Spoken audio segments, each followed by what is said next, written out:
Levítico capítulo 27. O Senhor disse a Moisés: Dê as seguintes instruções ao povo de Israel.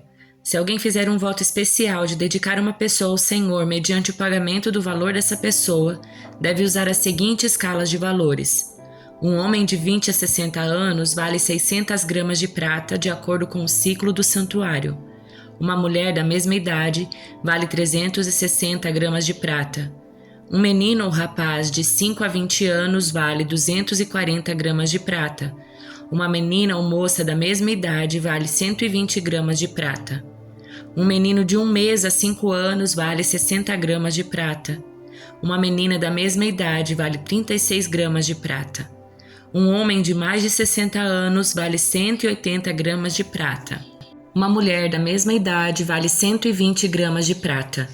Quem desejar fazer o voto, mas não puder pagar a quantidade exigida, levará a pessoa ao sacerdote, e ele determinará a quantia a ser paga com base nos recursos de quem fez o voto.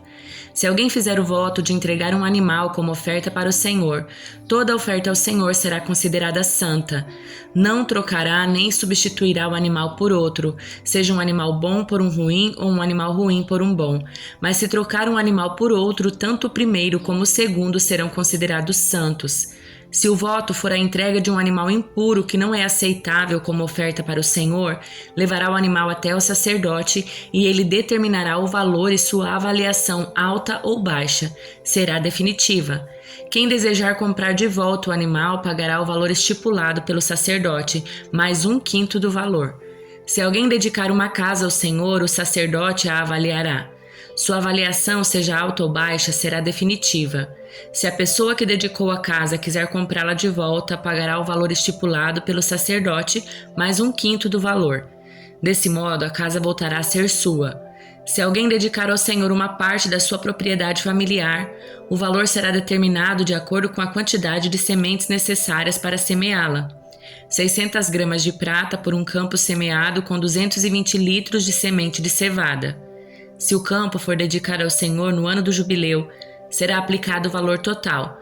Mas se o campo for dedicado depois do ano do jubileu, o sacerdote calculará o valor da terra de modo proporcional ao número de colheitas restantes até o próximo ano do jubileu. O valor calculado será reduzido a cada ano que passar. Se a pessoa que dedicou o campo desejar comprá-lo de volta, pagará o valor estipulado pelo sacerdote, mais 1/5 do valor. O campo não voltará a ser legalmente seu. Se, contudo, não quiser reavê-lo e ele for vendido a outra pessoa, o campo não poderá mais ser comprado de volta. Quando o campo for liberado no ano do jubileu, será santo, totalmente dedicado ao Senhor e se tornará propriedade dos sacerdotes. Se alguém dedicar ao Senhor um campo que comprou, mas que não faz parte de sua propriedade familiar, o sacerdote determinará o valor com base no número de colheitas restantes até o próximo ano do jubileu. Nesse mesmo dia, a pessoa entregará o valor do campo como doação sagrada para o Senhor. No ano do jubileu, o campo será devolvido a quem o herdou como propriedade familiar. Todos os pagamentos serão calculados de acordo com o peso do ciclo do santuário, equivalente a 12 gramas. O macho da primeira cria de um animal não poderá ser dedicado ao Senhor, pois a primeira cria de seu gado, de suas ovelhas e de suas cabras já pertence a ele. É possível, porém, comprar de volta a primeira cria de um animal impuro mediante o pagamento do valor estipulado pelo sacerdote, mais 1/5 do valor. Se o animal não for comprado de volta, o sacerdote o venderá pelo valor estipulado. Contudo, qualquer coisa totalmente dedicada ao Senhor, seja uma pessoa, um animal ou uma propriedade familiar, jamais será vendida ou comprada de volta. Tudo que é assim consagrado é santíssimo e pertence ao Senhor. Nenhuma pessoa que tenha sido definitivamente marcada para destruição poderá ser comprada de volta, deverá ser executada.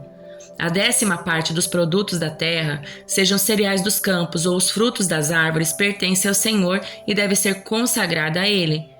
Se você desejar comprar de volta a 10ª parte dos cereais ou frutos pertencentes ao Senhor, pagará o seu valor mais 1/5 do valor. Conte 1 de cada 10 animais do seu gado e dos seus rebanhos e separe-os para o Senhor, considerando-os santos. Não faça distinção entre animais bons e ruins, nem substitua um pelo outro, mas se trocar um animal por outro, tanto o primeiro como o segundo serão considerados santos e não poderão ser comprados de volta. Esses são os mandamentos que o Senhor deu aos israelitas por meio de Moisés no Monte Sinai. Salmos de número 30. Eu te exaltarei, Senhor, pois me livrastes e não permitistes que meus inimigos rissem de mim. Senhor meu Deus, clamarei a ti por socorro e restauraste a minha saúde. Da sepultura me tiraste e não me deixaste cair na cova da morte. Cantem ao Senhor todos os que lhe são fiéis, louvem seu santo nome. Pois sua ira dura apenas um instante, mas o seu favor a vida inteira. O choro pode durar a noite toda, mas a alegria vem com o amanhecer. Quando eu era próspero, dizia, agora nada pode me derrubar. Ó Senhor, teu favor me mantinha firme como uma montanha, então o Senhor me deu as coisas e entrei em pânico.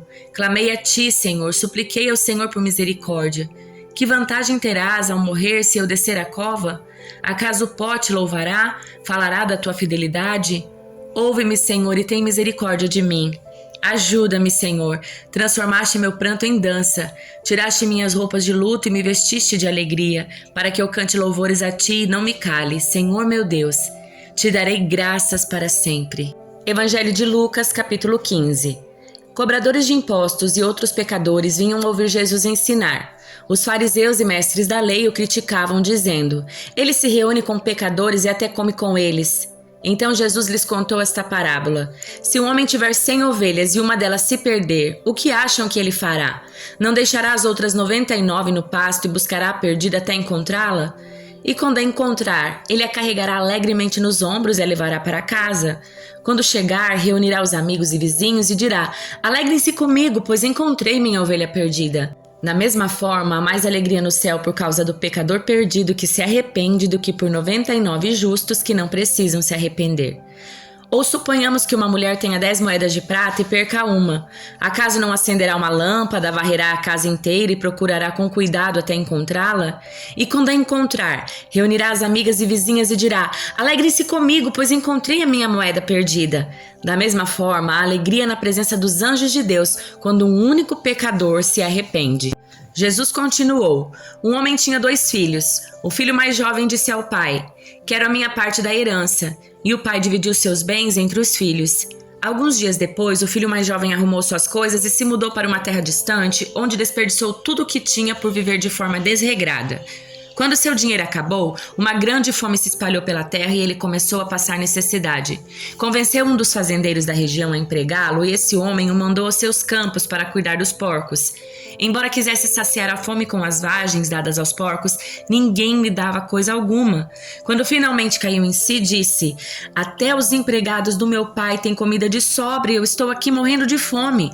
Vou retornar à casa do meu pai e dizer, pai, pequei contra o céu e contra o Senhor e não sou mais digno de ser chamado seu filho. Por favor, me trate como um empregado. Então voltou para a casa do pai e quando ele ainda estava longe, seu pai o viu. Cheio de compaixão, correu para o filho, o abraçou e o beijou. O filho disse, pai, pequei contra o céu e contra o Senhor, não sou mais digno de ser chamado seu filho.